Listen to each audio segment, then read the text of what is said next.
Yeah. Yeah. Oh yeah. Oh yeah. Just not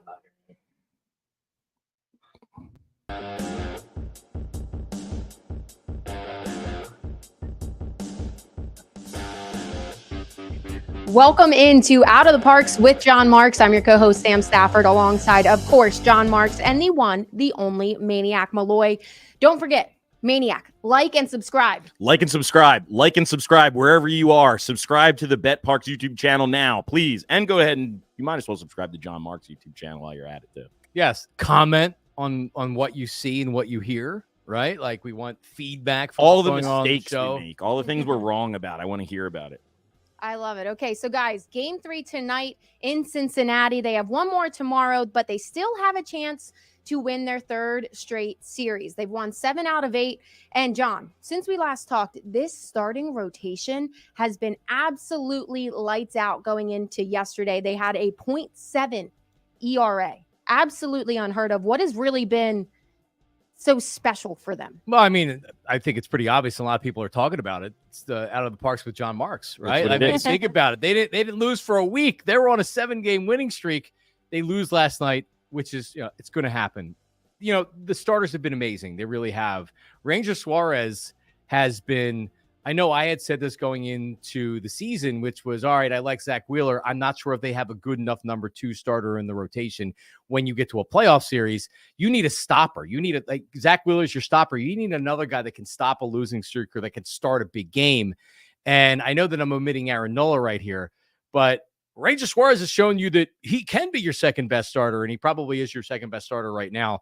So Ranger Suarez taking that step as he gets into his later 20s, he's showing you he really knows how to pitch, and having a left-handed starter in the rotation that can be this good, that can balance Zach Wheeler. He's been fantastic. Wheeler's obviously good. Nola's been good. Before last night, Sanchez has been really good. And Spencer Turnbull, again, with his last start, has been fantastic. So really early in the season, when the bats are starting to come alive now, the starting rotation has carried them. And man, it's not sustainable like this for the whole season. When you look at the difference between the Phillies starters ERA and the rest of baseball, it's like a 1.5. It's almost not a real stat when you look at it. Man, it's great to be a Phillies fan right now. And man, pitching has been carrying them so far. Yeah, you mentioned Wheeler in the top 3 in strikeouts in the league right now. So obviously that's fantastic to have your ace like that. But then Ranger moved his way up in the Cy Young race. He's at 250-1 on the Parx app. So at least when you click on all the candidates, you see him towards the top of it. Yeah. So it's really cool to have 2 Philadelphia Phillies. We talked about it over and over and over to this point. Yeah, we thought having last week. It's because of our show. It's because of our show. They cut it in half. The odds on Ranger Suarez, he was plus 5,000 last week. This week he's plus 2,500. I mean, let's ride it out. I mean, I don't see anybody being a better 3, in the league. He could be our 2, if he's still pitching in that 3rd slot every week. Getting these wins. I mean, the wins are so important. Wins are important. Yeah. You help stack it up, but then you look at the ERA, and he's not walking a lot of guys. His games are clean. Yeah. I mean, he has been, when you're looking at how does this team win, and I know Maniac Malloy, we talked about this last week where I was kind of being like, well, maybe the division isn't that far off for the Phillies, baby. I was wagging my finger at Phillies fans like Malloy that was saying like, come on, man, this team can win the division.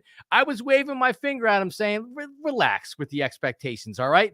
Now I got to wave the finger at me a little bit because... For the lack of faith. Well, I mean, if you look at what this team has done so far, this is how they're going to have to do it, which is like the starters have to, like, teams that win 95 to 100 games have great starting pitching. And right now this team has great starting pitching. And now you're starting to see the bats come alive, which is very exciting.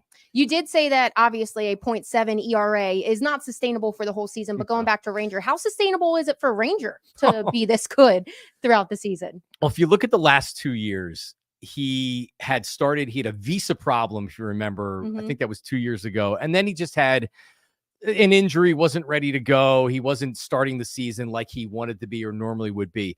Didn't have any of these problems this year. And really what you're seeing a starter that was ready to go from the start of the season. And you look at what he has been able to do to start. mean, you love having Zach Wheeler. You love having Ranger Suarez at this point. It's getting to the point where, you think it's a potential win every time Zach Wheeler gets out there. That's starting to be the feeling that I'm getting every time Ranger takes the mound. I'm feeling like, okay, they should win. They should win this game. I do want to just say knock on wood. I have to. It's like the Phillies fan in me, but it is very exciting. And JT spoke to Matt Gelb of The Athletic and said, when you've got Ranger throwing against you and he can throw 5 to 6 pitchers on either side of the plate, you're basically up there just hacking. You have no idea what's coming. And he said it's not only Ranger, it's just the whole pitchability is the word that he used for this starting rotation. So that's really exciting and really cool. One thing with the starting rotation, Taijuan Walker coming back supposedly this Sunday with the Padres. Do you think that they move to that 6-man rotation, or with Sanchez's little shaky start last night, does that kind of waver it a little bit? Well, this now becomes the big first meaty issue of the Phillies this season. And we knew it was coming. We've talked about it the last 2 episodes of what do they do. And Turnbull had another good start. There was a no-hit. He had a no-hit bid going for a while, right? Yeah. During his last start. It's very difficult to take him out of the starting rotation based on how everybody's been performing and the Phillies are rolling right now. However, he's going back in the starting rotation, Taijuan Walker, and it's the right move to make. Contractually, he's going to be here, at least for this season. Teams aren't going to trade for a guy that's making $17 million a year, all right, that isn't producing. Also, let's not go crazy on Taijuan Walker and how bad he was last year. His ERA was better than Aaron Nola's. He won a lot of games. So it's not like that he performed poorly last year. By the end of the year, he was out of gas. His velocity was down. I'm not telling you I wanted to see him pitch in the postseason because I didn't.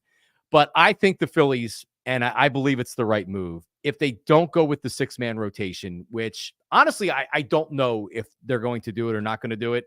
I would ask the starters. I would ask the Philly starters, what do you think about this? Because ultimately, what you don't want to do is screw up what the Philly starters have going right now. So I'm not inclined to go to a 6-man rotation. I think you got to put Turnbull in the bullpen. He was signed to be your long reliever or a reliever, because the thing with Turnbull is if he goes to the bullpen, you're not losing him. He goes to the bullpen, and then he's there in case of an injury. And if Taijuan Walker stinks, you can bring him back in. Preserves there. Him. If you put Taijuan Walker in the bullpen right now, I just think it's trouble and it's bad chemistry. Let Walker fail before you take him out of the rotation because of salaries and things like that. I think the Phillies make him a starter, and that's what they should do. Yeah, they haven't made up their decision necessarily just yet on if they're doing the 5 or 6 man, but they are putting him with him coming back Sunday right between the lefties, Ranger and Sanchez. So that does leave room for Turnbull to go into the bullpen. So we'll see what happens there. Maniac, what do you got? He's got to throw strikes. That's the thing with him. He gets to have control problems, and that's his biggest thing. And you can kind of tell right away what type of a game he's going to have in the first inning or two. And if he's got control, he does have electric stuff. He's like an overpowering guy, throws hard. He's tough to hit. He's going to get a test in the San Diego Padres on Sunday that have been kind of hanging in there. They're a team that I have it down there later in the show to talk about. They're actually better maybe without Juan Soto, which is like an incredible thing. They got the rookie Jackson Merrill, who's going to be fun to watch this weekend when the Phillies take on the Padres. It's a nice lineup. It's not a Rockies lineup and it's not a White Sox lineup. So it's like a really legitimate test right out of the gate. But the only thing you got to think about is like, it does take these pitchers. I've been finding, especially guys like Blake Snell and even Jordan Montgomery and some of these guys that are kind of getting a late start to the season. It really takes them like a good 1 or 2 starts to really settle in. Plus he's going to be probably on some sort of a pitch count. Sure. I imagine to start his season off. We're going to see what he's got, and we'll see what his control is like. If he's got great control, and maybe he rises to the moment. I mean, he's got to know what's going on. He's pissed off that he didn't get to pitch in the playoffs last year. He's, probably like his ears are perked up that these guys are doing really well, and his position in the starting rotation is on the line. It is. I think and it's great points, Pat, about pitch count. I would piggyback him with Turnbull. I was just thinking that. Yeah, so he gets 3 innings to start. And by the way, I'm not expecting him to be sharp in this in the first outing out there. His velocity's down a little bit. Maybe he's able to regain that. But what I'd heard him say was that he feels like his stuff has more movement on it, especially late movement. So if the velocity's down a little bit, and actually gets back to something with Ranger Suarez, the thing I love about Ranger, he's not relying on velocity. No. To pitch, he knows how to pitch, Mhm. right? He's got control. If you hit the corners, you don't need to throw 96, 97. You're okay pitching 93, 94. So I know they did that with Sanchez. I know Christopher Sanchez, they said, hey, don't worry as much about the velocity. Worry more about your command. I love that about Ranger. So I'm okay with Walker's velocity being down, but man, he can't be leaving the ball in the middle of the plate. Because if you're throwing 91 and you're leaving it down the middle of the plate, there's going to be a lot of home runs off him. Especially Absolutely. when you're coming back against the Padres. And then I just looked it up. He's going to have a test next week, too. So these first couple starts, because he'll either be pitching against the Giants or the Blue Jays next week for his second start. So he does have a tough little comeback. So that platoon with Turnbull won't be such a bad idea. But, John, you did mention a little bit earlier, the lineup has really been helping this starting rotation, taking worry off of them. And Trey Turner, NL Player of the Week last week. Man, it wasn't long ago. We were not on the air, but we were talking about, like, do we bring up Trey Turner and his struggles so far? And man, he can help carry this lineup. And I don't think it's any mistake that this lineup has looked a lot better since Turner has looked a lot better. Also, Alec Boehm. I mean, Bullish on Bone, Johnny Marks. listen, I'm bullish on Boehm. I wasn't expecting a multi-home run game. By the way, I called a multi-home run game. I just picked the wrong player. wrong And there guy. were two since you've called that. I We know. had Schwarber that night hit a multi-home run Yes, game, and yes. then Boehm on Friday. So Johnny, just had you the wrong couldn't hit player. water if you fell in a well right now. But Boehm also has, and it just hasn't been, sometimes when players get hot, they hit a lot of home runs. Like we know Schwarber does that. But Boehm he gets singles, doubles. I Yeah. think he had another double last night, even though they stranded the bases loaded with no outs. But Boehm has been really, really good. And with Harper out of the lineup on paternity, where do they go for the cleanup spot? They don't go Castellanos, that's for sure. Alec Boehm. So he has been fantastic. He really has. I just love how he uses the entire field. You know, he can pull a ball down the line, then the next at bat, hit one deep in the right field corner. And that's just a beauty to watch him at bat. He's truly an artist, as I would say. Like the guys that use He's a good hitter. Use the Yeah. whole field. And I love that he also will get, quite a handful of those dying quails, like because he's just on it, just hits off the wrong part of the bat and, hits a little banjo shot right into, shallow outfield. I like those hits. They count just as much as a line drive. Yep. Yeah. Got to have guys that On can make base. Got to contact. be on base. And I'm close personal friends with his parents. Just Oh, well, I mean, they may not realize that, but I did hang out with them after whatever game they came. Was it game 1 of the World Series in Houston or game 2? Whatever game they came back and they won World Series 2 years ago. We went to the hotel, the Phillies hotel afterwards, and Boehm's parents were there, and I was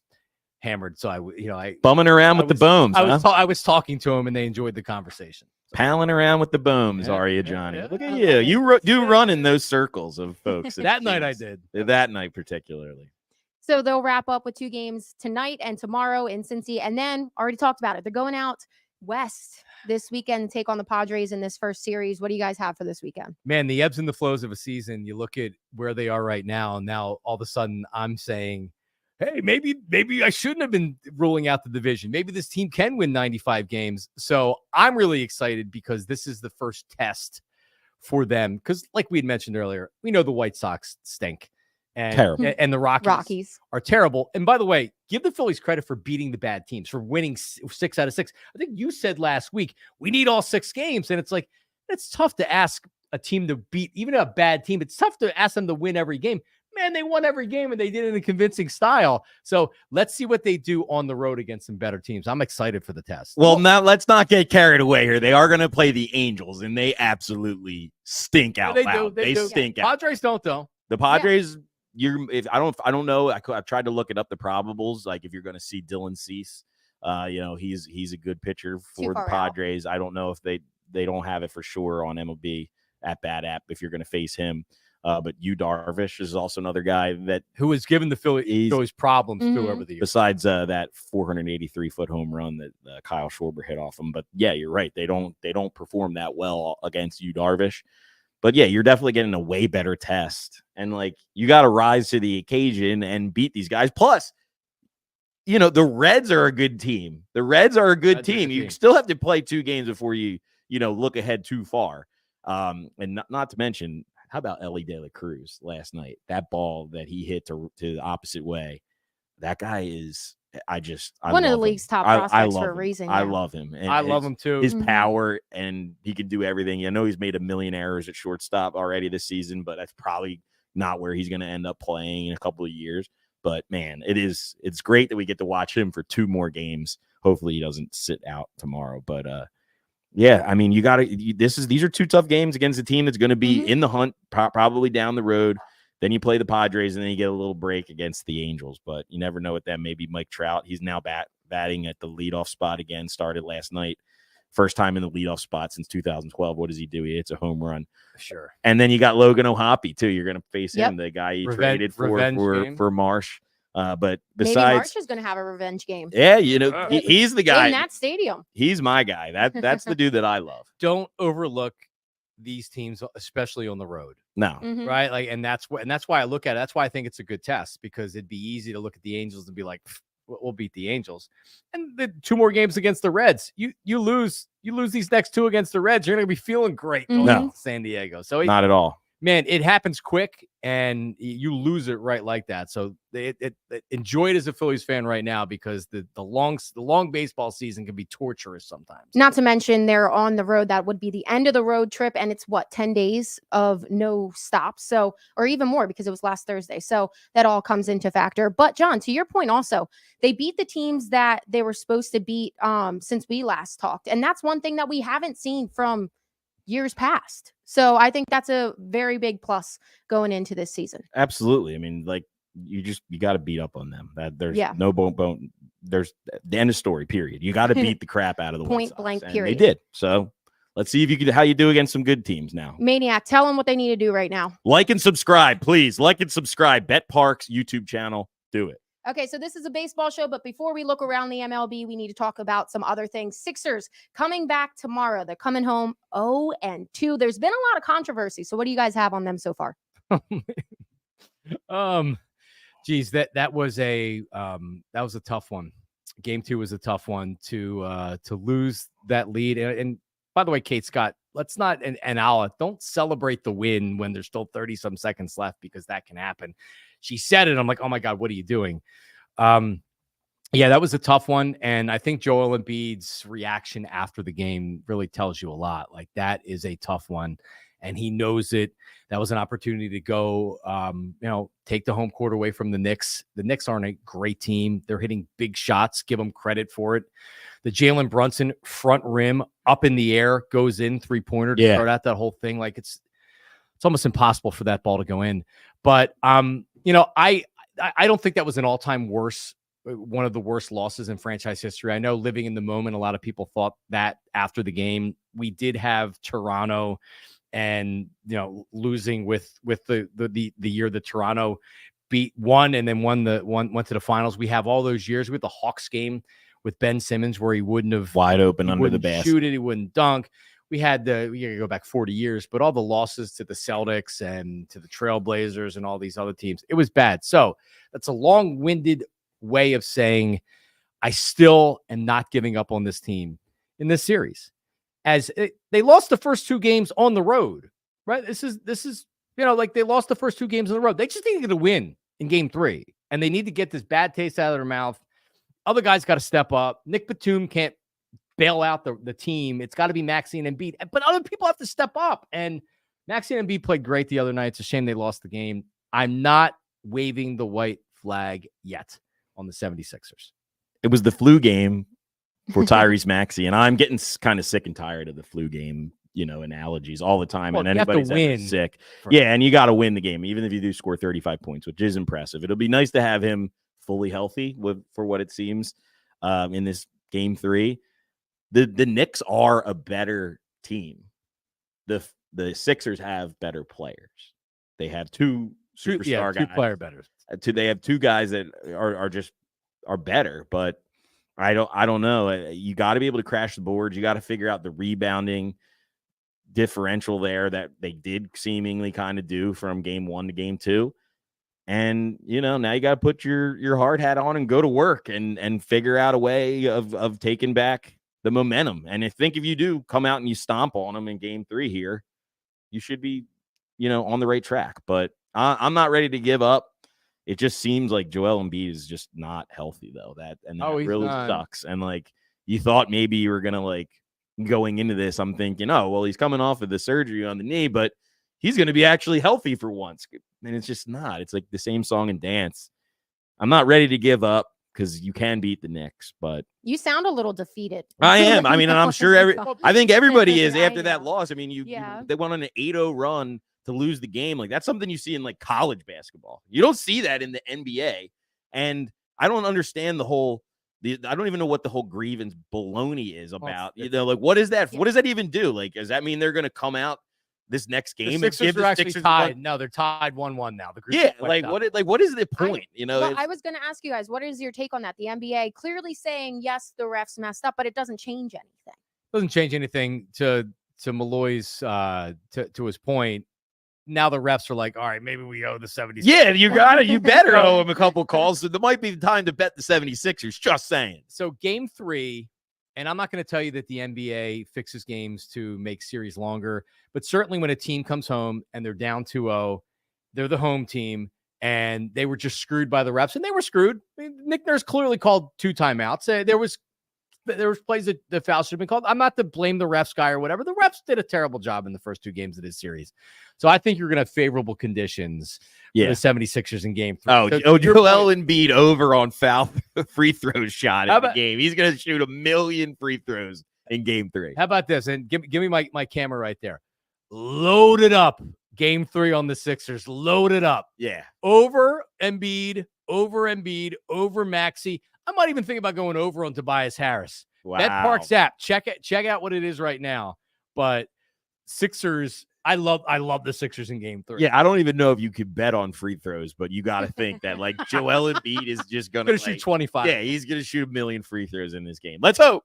So, but I think the reason why, Pat, you sound defeated is you realize this team's not going to the finals. This team doesn't have enough talent to be a finals team. Can they beat the Knicks? Can they extend the series? Like, that's what I'm hoping for. You have Joel Embiid. You have Tyrese Maxey. Oubre has given you squat. Buddy Hield has given you ungats. Nothing. And then when you're relying on a guy like Batum to hit threes, maybe he's not a great shooter. He had a great game that got you into the playoffs in that game. But no one's giving you anything. Tobias Harris stinks. Right? Like Kyle Lowry's giving you everything that he has. And if you're expecting Kyle Lowry to give you anything else, like this is what he is at this point. He's in the last stage of his career and he's like giving everything that he has and he contributes. Yeah. You look at the squad that they put on the floor with Embiid and Maxey, and you're like, okay, Nico Batum, an old ass Kyle Lowry, and Tobias and Oubre, who like just got 4 points. Like, it'll be very interesting to see what this team looks like coming into next season, having all the money that they have, Tobias being out of the picture. At one point I was thinking to myself when they were rolling pretty well, good in the regular season prior to Embiid's injury, I was like, I kind of like this just 2-man game of Maxey and Embiid, but then you get to the playoffs and it's like, man, most of these teams have a clear third guy and the Sixers just don't really have that. And what did Daryl Morey do? Not much. Well, buddy, it would have been nice to actually have, and I'm not a huge Pat Beverly fan, but it would have been nice to have him for this series because you need a little bit of toughness against the Knicks because they're scrappy. Yeah. They're scrappy as hell. It would have been nice to have him versus Buddy Hield, who's giving you absolutely nothing. Yeah, and you need Buddy Hield in one of these games too. He's a 3-point shooter. How about shooting and making some 3-pointers? Yeah, come on. Like, let me see a 6 of 8 night. Let me see a 5 of 9. It also it frees up Embiid. When they're not hitting their shots, now they can just crash down on Embiid, and then they worry about Maxey and Embiid. They don't have to worry about anybody else. So Hield needs to step up. And here's good news for 76ers fans. For the most part, your role players perform much better at home than on the road. So if you're looking for a breakout Buddy Hield night, game 3 over on Buddy. No, I can't. Bet Parx. Go over on Batum. Boom, boom, Batum again. Boom, boom. He looks locked in. Old man Rivers. All right, I'm tomorrow morning when I wake up, I'm going right to the Bet Parx app, and I'm overing everything. I love it. Okay, good. Enough of this the Sixers Sixers at home, but NFL draft is for tomorrow, and everybody watching this, just for the sake of cutting this tomorrow, NFL draft is tonight. The Eagles have pick number 22. Are they going to trade up, trade down, stay where they are? What do you guys think? I heard Daniel Jeremiah tell John Clark on his podcast today that there's a 0% chance that that Howie Roseman is staying at 22. Now, I'm not going to tell you that. Wow. I'm not going to tell you there's a 0% chance that Howie Roseman's not trading up or trading back. However, Daniel Jeremiah has told me the exact same thing the last 2 years, that they will make significant trades, or they will trade up and they will trade back. So I think, and you got to remember that the Eagles have 2 second-round draft picks this year, so they do have some ammunition to where they can trade up. So if there is a player that is available, maybe in the early teens, it's an edge rusher, it's an offensive lineman, I think that's where you see Howie Roseman use that second-round draft pick, jump up, and take a player that maybe has slid a little bit. You're going to get the quarterbacks. You're going to get so many offensive players that are taken in the top 10. Means those defensive players are going to slide. And you know the Eagles value edge rushers. And really, they could use an offensive lineman as well, a tackle, a guard, a guy with some versatility. So I believe they trade up. If they trade back, and this will be interesting, I think that's where you get a corner. I can't see them trading up and getting a corner because there's not really guys that are being picked to go there. So trade back corner, trade up offensive lineman, defensive lineman, stay put. They haven't done well drafting in that 22 range. In that 22 range in a long time. So, and Howie knows that, and he maybe that's why it is like a 0% chance that they're not going to move in some capacity, because his track record in the 20s is pretty bad. I do think that if you are going to trade up, you've got to go defense. How many guys do you have on the Eagles defense right now that you can actually count on? Bryce Huff, maybe Darius Slay. I don't know if you can count on Bryce Huff. I don't know if you can count on Bryce Huff year one. Count on who else? Who else can you count? I mean, well, you need some of the linebackers that you signed. Devin White, like he was one of the worst rated Pro Football Focus guys. You got Jalen Carter, obviously, but he really ran out of gas down the season. You need to replace. Everybody's talking about offensive line. Everybody keeps talking about offensive line, and now you have 12 corners right at this moment. You have 12 freaking corners on the Eagles roster right now. Maybe Isaiah Rodgers could be the answer. Maybe one more year, Darius Slay, and you're going to bring Bradbury in for some capacity. I think you got to trade up, and I think you got to go get a defensive player. I actually disagree with you, John. I think that they should trade up and just get a cornerback. Go for it. Get Kool-Aid. I just don't think they're going to do it. So there is a few speculations that they're going to trade up to like 15, 16 and get Terrion Arnold from Alabama. Arnold, Alabama. He's great. Yeah, so it wouldn't be terrible, but I heard today, and this is the guy that I want, Mr. Brock Bowers out of the University of Georgia. I mean, that guy was by far like one of the most electric elite players in college football last year. He's an SEC guy.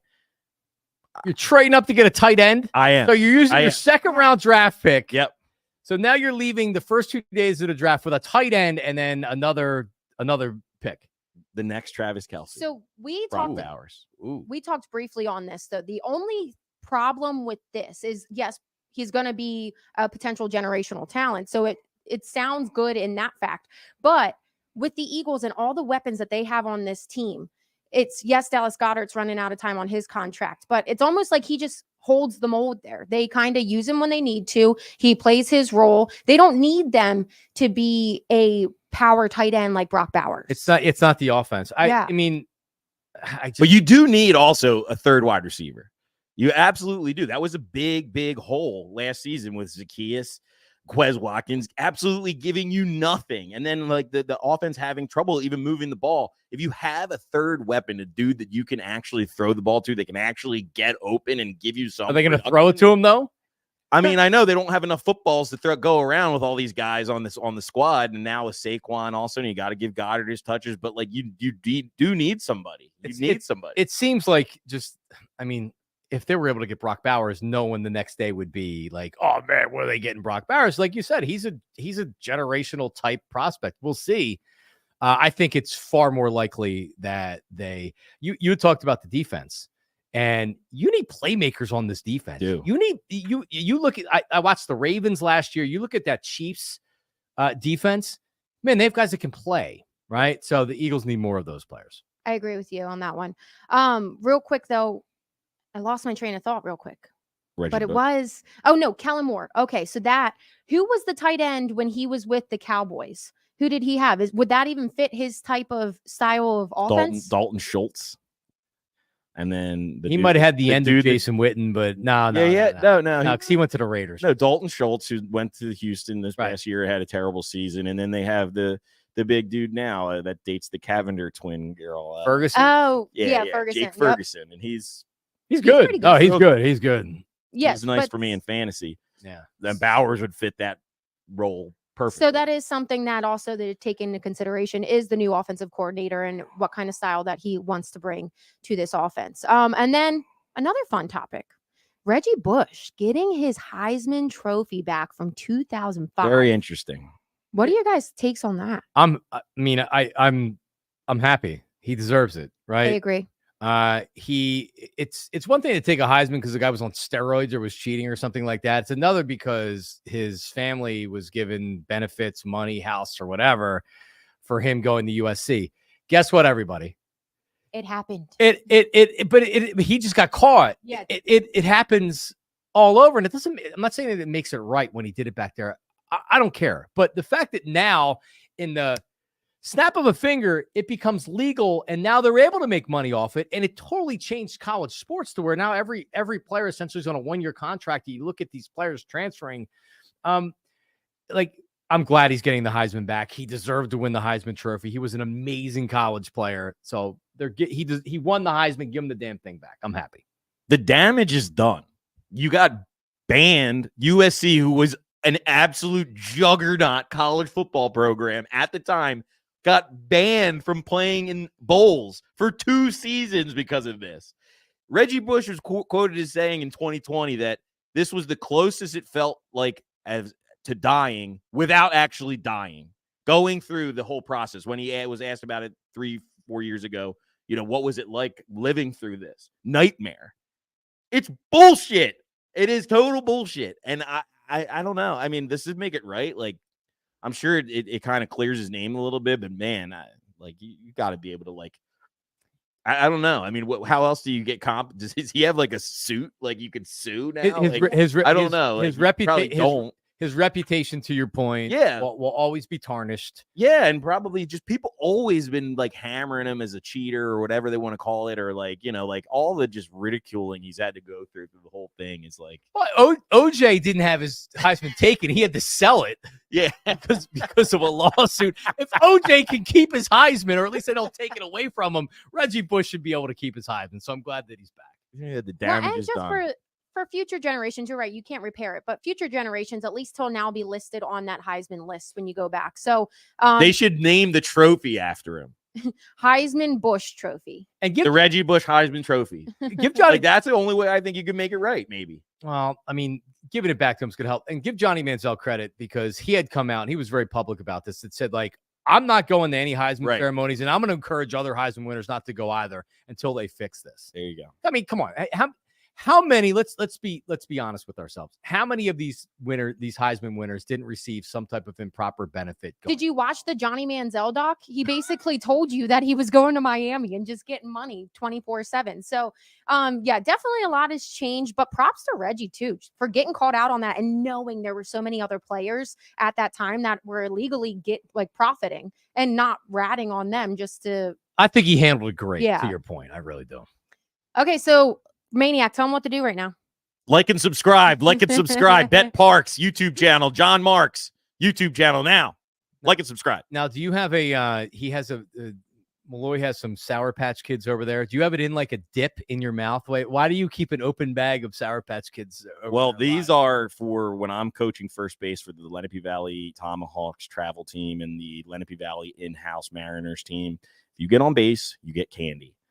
And I found this candy left over in my pocket this morning, exchanged it into my jeans this morning because I thought I might need a little extra boost today. I was riding the exerciser horse down in the jockey's room to get the day started, and I thought, you know what, I'm going to need a little extra kick, and this sugary stuff right here does the treat. So that's why I'm packing right now. Let's go. Packing. I love it. Okay, so moving on to MLB news. I'm going to get some right now. Go ahead. Aaron Boone ejected because a fan behind the dugout was yelling at the umpire. And even after supposedly the umpire, he was like, it wasn't me. The ump still said, I don't care, you're out. How ridiculous is that? It's ridiculous. And this is where you should, when I say you should be able to replay whatever you want in sports, you should be able to have replay on anything that you want in sports.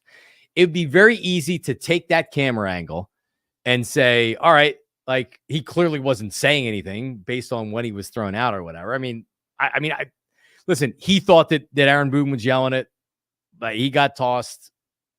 Hey, you know how you solve this? And you're over there. I can't wait to hear what you have to say, Maniac Malloy. Here's how you solve this right now. Here's how you solve it. It's called ABS, automated balls and strikes. You don't need these umpires back there anymore. They can't handle the job. They can't. The problem is when you're watching any TV broadcast, they have the strike zone in the picture. So now you know what's a strike and what's not a strike. And you know what you know now? That the umpires miss calls all the time, badly. Do you know how you eliminate that? I can't wait for the quote-unquote robot ump or the ABS system. It eliminates all of this, and then there's no arguing with the umpire.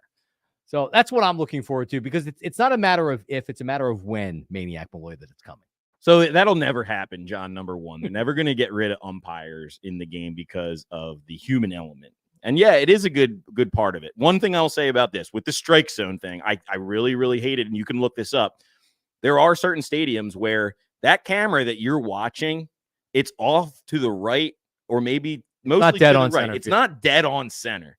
And I don't know how they adjust the strike zone for each and every player. It almost looks like it's the same for every player, though. Like, are they? Is that white box adjusting to each and every? Alec Boehm should have a different box than Johan Rojas, right? Or Whit Merrifield. Like, is that just for show? I like watching college baseball games that don't have the strike zone. I would like to see how many balls and strikes you can get right without that little box, too.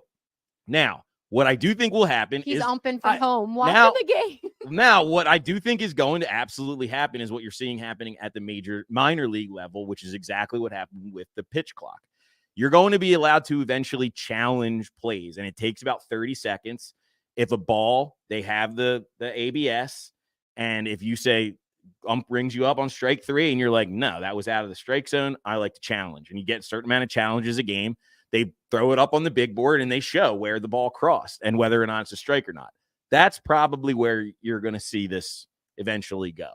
And after that, I don't think it's going to change much more than that. You're always going to have umpires involved in the game. My problem with that, though, the automated strike zone, is just the fact that it takes away, and yes, I'm saying this, I married a catcher, so it takes away from the beauty of catching. Like, the framing of a pitch. Yes, the framing and receiving and all that. I mean, maybe it'll help catchers in the future focus more on their offense, but I just it's an art. It's an art. Yeah. And I mean, JT is beautiful at it, one of the best in the league. So it just takes away some of that beauty of baseball. And they do get the calls right if you do challenge. You know, like if a guy is a bang play at first and you mess it up, they challenge it. So also, since Sam noted that she married a catcher, Malloy's also an umpire, just so everybody realizes.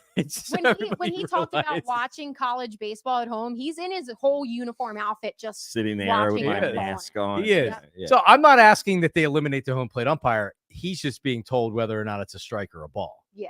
And by the way, just so everybody knows, I'm old school. I resisted the DH as long as I could. It takes away the strategy, everything, like an American League manager forever could fall asleep during a game. It didn't matter. Now that comes to the National League, like there was a real art to managing in the National League before, and it could really hurt you if you made mistakes. But after a while, you realize that it's coming and you have to embrace it. Yeah. Right. So embrace that the ABS is coming. I will embrace the challenge system is going to be what happens. Definitely beneficial.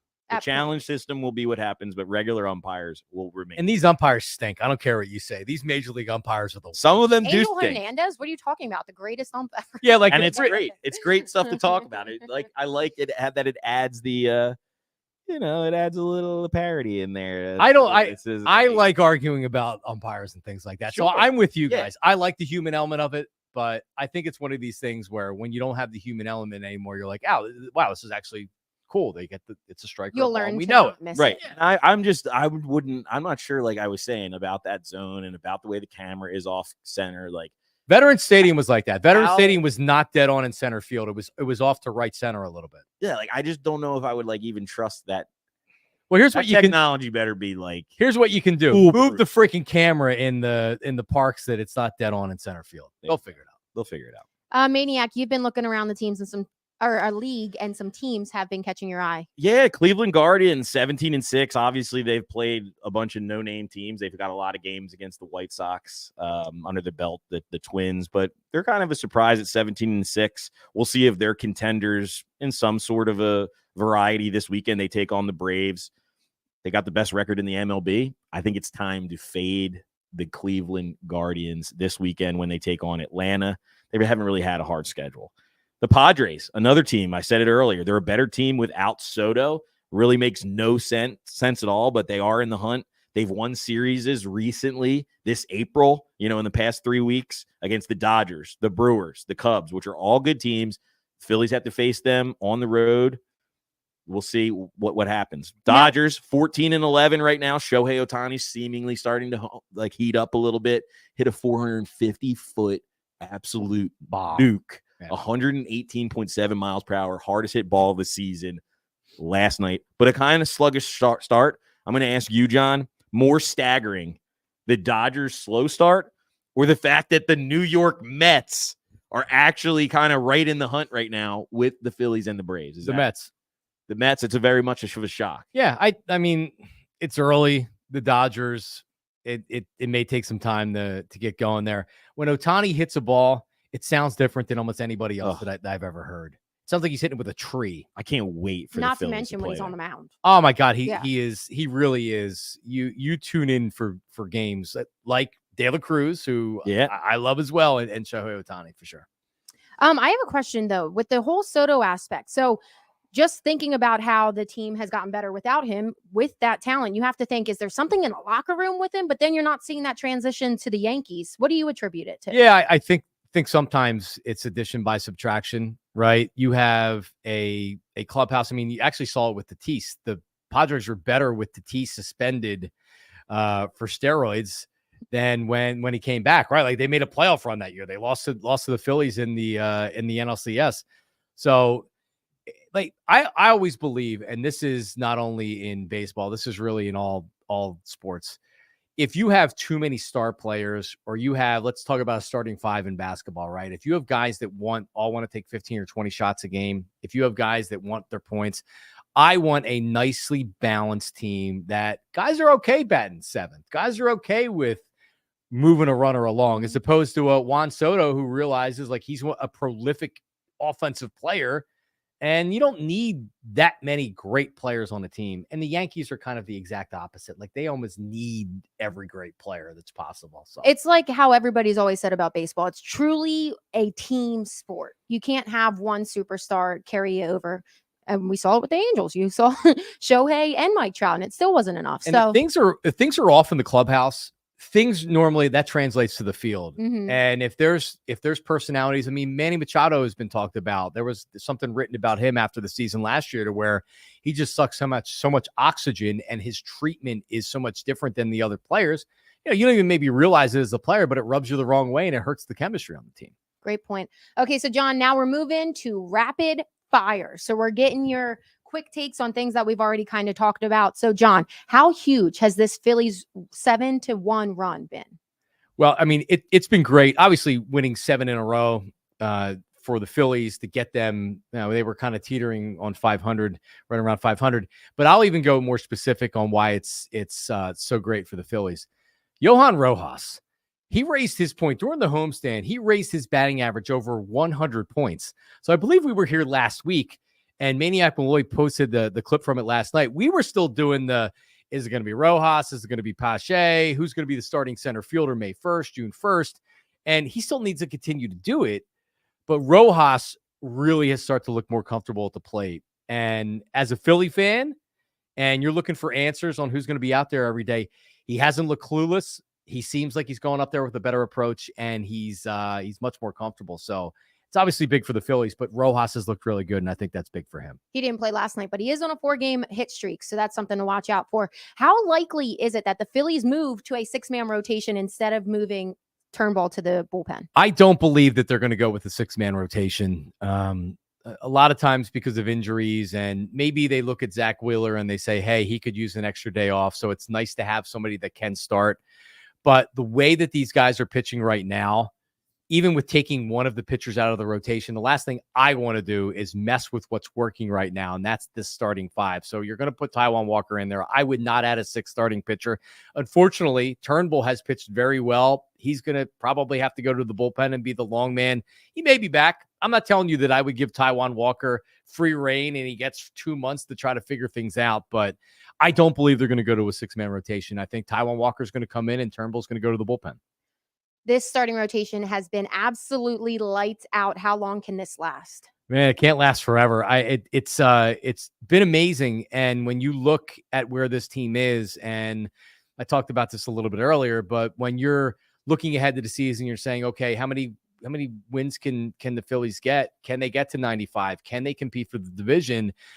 With this starting pitching, even not pitching to the same scale that they're pitching right now, which would be impossible to do, but with Ranger being a true number 2 and Zach Wheeler being Zach Wheeler, and then the rest of the guys just kind of being 3, 4, and 5, man, so they can continue this, not at this pace maybe, but can they continue to be the best starting staff in the National League? Absolutely. The lineup's heated up as well. What's been that key factor to get them going? Man, I mean, Bohm has been excellent. Really, when you look at it, Schwarber's kind of been what Schwarber does. Trey Turner is the player of the week in the National League for a reason. And you look at what he's been able to do, where, first couple of weeks of the season, it's like, all right, like, are we going to see Trey Turner from August? Or are we going to see Trey Turner for the first half of last season? And you're seeing a very comfortable Trey Turner at the plate right now. He's cleaned up the defense a little bit, and he's really performing well at the plate. He's carrying him right now offensively. So I think that you're going to see the Phillies bats continue to heat up as we get into the warmer weather. Maniac, tell them what to do. Like and subscribe. Bet Parx YouTube and Jon Marks YouTube channels now. Yes. Do it. Okay, moving on. Jon Marks bets. So we talked about it. They're going out to San Diego this weekend. It's time to go out of the Parx with Jon Marks. Who you taking to go long? Well, I mean, the last time that and you mentioned it earlier, Pat, with Schwarber. you Darvish and Schwarber, how can you not at least place a courtesy bet? Romanticize it on Schwarber going deep, and I would even do it in a Yu Darvish game. Yeah, why not? Look at some of the numbers. I also like I kind of like some unders in these games. It's a big ballpark, and they're a very good team. And I'm just telling you, it's very difficult to travel from the East Coast to the West Coast and then just boom, get right back on there. So look game 1 of that series, look at the pitching matchups or whatever, but I would look in at least the first 2 games of the series that may be taking the under on the run line there. Not going to go with the old dad strength coming from our boy. Bryce having his third, Harper. number 3 having his third. When's he back? Thursday. He's back Thursday. Could be a home run for the new baby. I'm just saying. Well, also, another one to think about, another guy that's been on the paternity list, Manny Machado. I don't know if he's going to be back for this weekend or not. Could be the double dad duty, Machado and Harper. So they signed together. Yep, I was going to say. They have babies together. Yeah. Not with each other, of course. It's separate. But not visiting. I didn't think about the Harper factor. And to your point, if there's anybody that will do that and pull that off and want to pull that off, it's Bryce Harper. There you go. Yeah, that's really fun. I think we didn't even really talk about it. It's kind of huge that he gets the time off for the paternity leave because he has been, the back a little issue. rest. Maybe this is good. Maybe this is good. Could be in time for something. All right. And as always on Wednesdays, we have a 25% live profit boost for you. Make sure you take advantage of that. 1:00 games today, Wednesday. They got them going on. Afternoon baseball. Love to use a 25% live bet. Maybe take a look tonight. Phillies in a bounce back. See how they do. First inning, they go down 1-2-3. Throw some shekels on the Phillies to come back and win the ball game. Are you that might be the keeping move. Rojas to have a hit? Maybe. Go to 5 games. Absolutely not. I would not. I'd rather take my money and bet it on one of those 50-1 shots downstairs running than do that. And always happy hour boost. We'll be back with something. We're cooking it up. Check it out Friday. Me and John, the Marks and the Maniac happy hour odds boost. Check us out. We'll talk to you all about it. Be on the lookout for that later this week. Mm-hmm. Okay, and then we did not have any questions submitted this week. So make sure that you guys are sending them to us at BetParx on social media, at Sam Staff, at Jon Marks Media, at Maniac Malloy, anywhere, and we'll put them in the show. So if you want to be featured, send us your questions. We're always here to answer them. Or we'll just take the worst, meanest comment that you can write, and we'll use that. I was thinking about doing that from the post that Sam put up last night. There were some funny ones. So, yeah, we'll take those and keep mean them coming. Comments. Yeah, just say the meanest thing you could possibly say. I have thick skin. I can take it. Whatever you want to say it. We just want to hear from you. Are they mean to you specifically? I didn't see. No. It was more so because we posted it after Rojas has been on his hit streak. Yes, and then Christian what the hell Pache, kind of question is this? I think somebody wrote. I thought that was pretty funny. Well, but I put out there that just for reference that this was a week ago. Yes. But you know what? It got people to comment. It did. And I think it was how I phrased the question too, because I said, when will we know if Christian Pache is the center fielder? And that was just because they didn't watch the show clearly, because this guy over here liked Pache. I still do. So that's why I phrased it that way. But yes, and get involved in the comments. Get involved. Get involved in the comments, whether it's on YouTube. We put posts up, so you got to follow BetParx. We put posts up. Comment on that. We'll put some snippets from the show or whatever. So get involved. Get involved. Out of the Parx with Jon Marks. Get involved. And Maniac, what else? Like and subscribe right now. Do it, please. Mom, Dad, anybody watching right now, like and subscribe. You can enlist your family to do it. Yes. We don't care. Yes. We just want the numbers. We just want the numbers. Send Let's it to go. everybody. Put it in the family group chat right there. Exactly. Send it to your mom. Send it to your cousins. Send it to your sister, your brother, your mother, anybody. I love it. We'll create a little song next time for you guys. But thanks for tuning in to episode number 4 of Out of the Parx with Jon Marks. We'll be back next Wednesday for episode 5. Play that rock music.